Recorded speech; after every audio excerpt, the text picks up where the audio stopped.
Welcome to Arizona360. I'm Lorraine Rivera. On Monday, Governor Ducey will deliver his State of the State address, the last of his first term in office.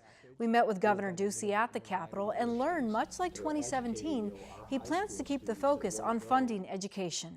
Resources are going to continue to be a focus. We are proud that we were able to bring $223 million additional dollars to K-12 education in 2017, $163 million of that over and above inflation.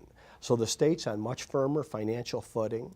Our teachers do need more resources. They need more money. We want to see them get that pay increase. We're putting hundreds of millions of dollars into K-12 education. Since Prop 123 did pass, we've seen $700 million new dollars. This is since 2015 into K-12 education. And even though we need more, we've got significant funds coming. So I think the idea that our K-12 education system is certainly not perfect, but we are seeing signs of progress, and we're going to see more. The school boards are actually tasked with being sure these dollars get into the pockets of teachers.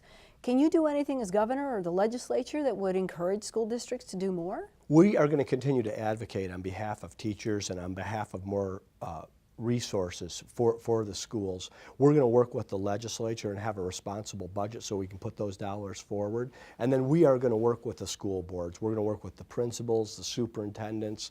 We do want these dollars, the first place that they go are to the teachers. Now we know there are other needs. I mean, there's cafeterias, there's the buses, there's capital infrastructure. But to me, so much is solved when you have the right teacher in front of the classroom and they're respected and rewarded and we retain them. So that's what I want to see. Keeping teachers in their classroom remains an ongoing challenge for district leaders. A report from Arizona State University's Morrison Institute for Public Policy found that out of all 50 states, Arizona ranks last in pay for elementary teachers and 49th for high school teachers. Also in Arizona, 42% of teachers hired in 2013 quit within 3 years, about 2 years sooner than the national average for teacher turnover. On that note, we do have a high teacher turnover rate here. Academically, Arizona students are still not doing well on nationwide tests. What can we do to change that? Well, a couple things. First, I want to challenge the fact that we're not doing well on nationwide tests. Arizona leads the nation in improvement in 4th grade and 8th grade, and this is reading, math, and science. And this is why I'm saying that we do see signs of progress. The governor is referring to the National Assessment of Educational Progress that measures academic proficiencies of 4th and 8th grade students. The latest data show Arizona 4th and 8th graders are showing significant signs of improvement. However, when compared to national numbers, Arizona figures are lower in math, reading, and science. But we do have a teacher shortage here in the state of Arizona, and we're not the only state. There's 48 states, so this isn't just an Arizona issue, it's an American issue. I think part of it is getting more dollars into the classroom so we can pay these teachers more and retain them, bonus them, structure whatever incentive package we need to keep them. But we also need new young people coming into the profession. We have formed the Teachers Academy.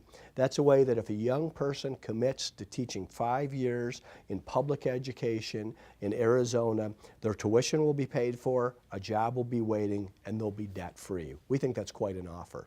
Moving on to business now. We've had a lot of California businesses come here. The critics will also say that the corporate tax rates, the packages that are promised sometimes trickle back into the classrooms or those communities. Will 2018 be any different? Well, we love the Californians that are coming here to Arizona in the State of the State. I thanked my partner in growing Arizona's economy, and that continues to be California Governor Jerry Brown. They continue to hike taxes in California, increase regulation, and push out productive companies and producers over there, and many of them make just fine Arizonans. So what I want to do is see our tax base continue to increase. You can't put $223 million additional new dollars into K-12 education over the last year unless you've got an increasing tax base. So we think bringing companies here that provide jobs for Arizonans, like what we've seen here in southern Arizona with the expansion expansion of Raytheon, with Comcast and Caterpillar bringing their headquarters here, and then the university bonding package that we have for new President Bobby Robbins so that he can do what's necessary at the university so that research and development and proper studies for the students with the infrastructures there for everyone who studies in a public university in Arizona. You look back at 2017 and maybe one of the toughest areas for you were the discussions that some of your top staff received some salary raises whereas teachers did not. Looking back, was that the right move? Well, I think that falls under the category of don't believe everything that you read.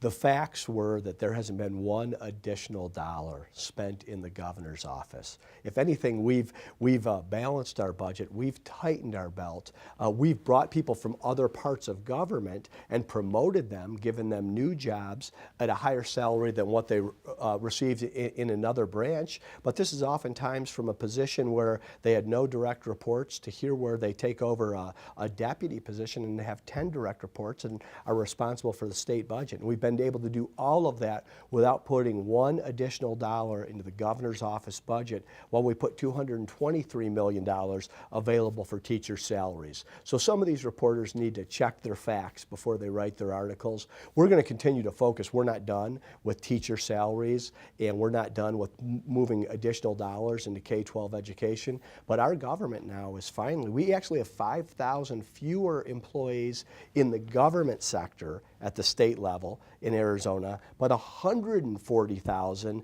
additional employees in the private sector in our economy. That somehow doesn't get reported.